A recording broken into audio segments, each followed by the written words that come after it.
President Trump announces that his White House counsel will leave this fall. Who is going to replace Don McGahn? We'll discuss. Plus, Paul Manafort's defense team might have a trick up its sleeve for Manafort's second trial. What could that be?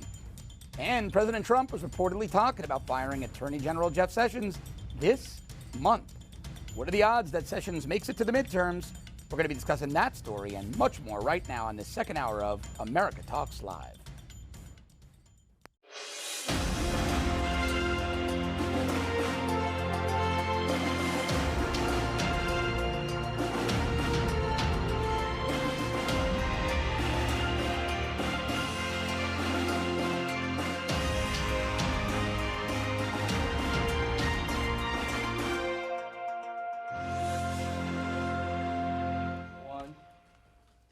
All right, thanks for hanging around with us in this second hour of America Talks Live. If you're just joining, welcome. And as you can see, we have our good friend, former federal prosecutor Larry Klayman. Thank you for inviting us. Yeah. Great to see you. Founder of Freedom Watch. Studio founder of Freedom Watch. Busy attorney these days with everything going on. We have him here in person. He's here with us. We've got a lot to talk about. Lots to do. Yeah. A lot to talk about with Larry. Yeah, including our top story. So let's get right to it, and that is White House counsel Don McGahn leaving the White House this fall. There was a report, and then finally the president responding to that. Trump confirming that news on Twitter earlier today when he posted White House counsel Don McGahn will be leaving his position in the fall, shortly after the confirmation, hopefully, of Judge Brett Kavanaugh to the United States Supreme Court. I have worked with Don for a long time and truly appreciate his service. So Axios was the first one to kind of report this, and the president then goes on Twitter, confirms Minutes this. later, really. Yeah, minutes later. Good move? Surprise? Anything? I don't know that it's a one move one way or the other. Axios, of course, is negative generally towards President Trump. I mean, it's the left wing. Yeah. But I wonder why now? Why is he announcing it now when the president seems so vulnerable? And I wonder whether there was an impasse at the White House where he was maybe let go. What could it be? One of the things Axios reported, though, could this be much ado about nothing? McGahn, if he leaves when he's said to leave, he gets Gorsuch, he gets Kavanaugh. He's integrally involved in both of those processes. Emmett Flood is there, a disciple of his, or really a partner of his in the White House, who he's recommending for special counsel. Could this be that McGahn's 50 years old? Maybe he wants to go make some real money. Could He's be. been capped out at 180 grand in the White House. Maybe it's his that's time. That's probably the case. Well, that But doesn't why? chump change to a lot of people. Exactly. No, but to a guy like McGahn, who could go out and make a couple of $1 million a year. But why announce it now? Why during Fair this enough. period with the Why do you Manafort think conviction that and is? everything else? I think the president may be upset that he met with Mueller and he may have disclosed information that he should not have disclosed to Mueller, which is going to prolong this witch hunt. So that's just my guess. And from what I've read about Emmett Flood, he seems to be pretty good in terms of an internal counsel for the White House. Which, speaking of which, he wants Flood to replace him. Good move. McGahn wants Flood, yeah. It would appear to be from what I've read. I don't know Flood. But what the president does need are better outside lawyers, as I've said over and over again. And if the president gets subpoenaed, as Alan Dershowitz is predicting will be done soon, I think that may be good because it'll give the president an opportunity to challenge the legitimacy of Mueller's investigation. Now, what do you think about a subpoena? Do you think the president wins that one at the Supreme Court? I think what he'll win, he may not win the subpoena because there is precedent for presidents having to testify. Right. But At least in front of a grand jury, right? what I think, what I think he will win is that Mueller has no authority to proceed the way he's been doing this.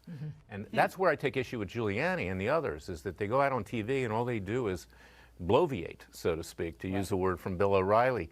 And they're not taking any action. And the other thing the president can be doing is bringing a lawsuit, and he has nothing to lose here, with regard to the legal surveillance, which was a violation of the Fourth Amendment. Mueller, I believe, participated in some of this illegal surveillance, and I think it's still ongoing. Early on, you're saying before he was a Right. Let me add one other thing that's breaking news. I just got an email from the lawyer of the Department of Justice because Mueller's office was supposed to produce communications with the media by September 4th by court order, Judge Emmett Sullivan. Yeah. All of a sudden, a week before I predicted this, there's an email glitch. Oh, they geez. can't do it. Why? Because Mueller's proceeding with the prosecution of Manafort with probable impeachment reports, maybe the indictment of Roger Stone. And if we can show there are grand jury leaks, that's criminal. That could put derail everything he's doing. So that was so predictable. I've asked the judge for a evidentiary hearing in the next week or so. And this is Judge Ellis. Judge Emmett Sullivan has this case. Emmett Sullivan. Yeah, this because case. Ellis, Emmett Sullivan, that's over. Ellis is Manafort. next in one. Right, And more games and obstruction of the Department of Ellis Justice. and Sullivan are both relatively tough on the government. Yes, you know, That's why Sullivan I- is a Clinton appointee to his credit. Yeah. He's an honest Clinton appointee. All right, He's a good talking about judges, Larry, not to interrupt, you Yes. have had some choice words for Amy Berman Jackson, Judge Amy Berman Jackson. I would say. We're going to be talking about Paul Manafort's trial. So Manafort's defense team is saying that they've got a Law and Crime actually is reporting. His defense team says they're going to have a major strategy shift going from Ellis's courtroom into Berman Jackson's courtroom. Why do you think they're Well, going we got to there? talk about the first strategy. Well, the though. first So strategy was was- basically no defense. We're not going to call any Nothing. witnesses, nothing. But that may have worked because of that particular judge, that particular venue. Right. Now they're saying, going back to John's point, that it's probably not going to work with this judge, but they're still debating whether or here's not the they thing. should have a defense strategy or not. Here's the thing. What does Manafort have to lose at this point? Well, He's right. facing 80 years. So I think what the strategy is, Manafort takes the witness stand. That's probably it. Now, yesterday, Why would you do that? because he's already facing it, he's going to get a pardon. I mean, if you don't have to, guaranteed he's you getting don't- a why pardon. would you? No, but he makes a Because- point because he's already convicted facing 80 years. He's already got a life sentence. What does he have to lose? What does he have to lose? Try to play the Aren't sympathy you of the more jury. likely? I have always heard, and I just want to know because you're experienced at this. I've always heard, don't ever put. Yeah, if they're facing no time. Yeah. But when the guy's facing 80 years, what does he have Well, to lose? you can by- put somebody on the stand if you're confident your client's going to tell the truth, and Manafort has no reason not to at this point. Right. So, you know, Amy Berman Jackson, by the way, is a nightmare. I've had her a number of cases. I brought a case for wrongful death for the parents of Ty Woods and Sean Smith, Hillary Clinton. That's in the news too today with China hacking. How do you think the terrorists got the coordinates of the ambassador to kill Yeah. them all? Yep. Well, So Amy Berman Jackson dismissed that case on the eve of Memorial Day. Gold Star parent. She's highly partisan.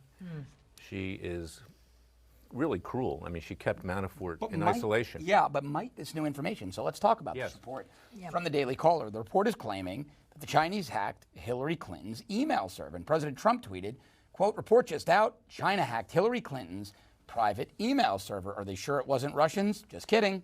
What are the odds that the FBI and DOJ are right on top of this? Actually, a very big story, much classified information. He followed that up with Hillary Clinton's emails, many of which are classified information, got hacked by China. Next move better be by the FBI and DOJ, or after all of their other missteps, Comey, McCabe, Stroh, Page, or FISA, dirty dossier, their credibility will be gone forever. Now, this all comes after the Daily Caller also reported, I mean, it just gets worse and worse, that a Chinese company wrote code that was embedded in Clinton's email server, which was kept at her home in upstate New York, Chappaqua. The code reportedly made an instant copy of nearly all of her emails and forwarded them to a Chinese entity. Now, Politico reported, I found these stories, Politico reported back in, I think it was 2015, that the State Department warned employees to stop using personal email accounts for work back in 2011. that's critical. Yeah, they note that came, the outlet notes, the Politico notes, that all came after Google revealed a wave of hacking attacks against accounts belonging to senior U.S. officials and human rights activists. Now, on the heels of that, the New York Times did a story last year, and this is really, to me, a smoking gun, in which we find out that our entire intelligence asset network in China is essentially assassinated or jailed between 2010 and 2012, the exact time that Hillary's server was being hacked. And as Larry noted, Benghazi, a secret CIA annex in Benghazi, was attacked in 2012. Yeah, and it's not just that, John. Even Comey admitted that Hillary's email server was hacked by at least 5 adverse foreign interests. Right. You got to believe the Iranians hacked it. You got to believe the Russians hacked it. And even some of our allies, the Israelis are very good. They wanted to know what was going on, too. Larry, hold that thought. We're going to go quickly to a live.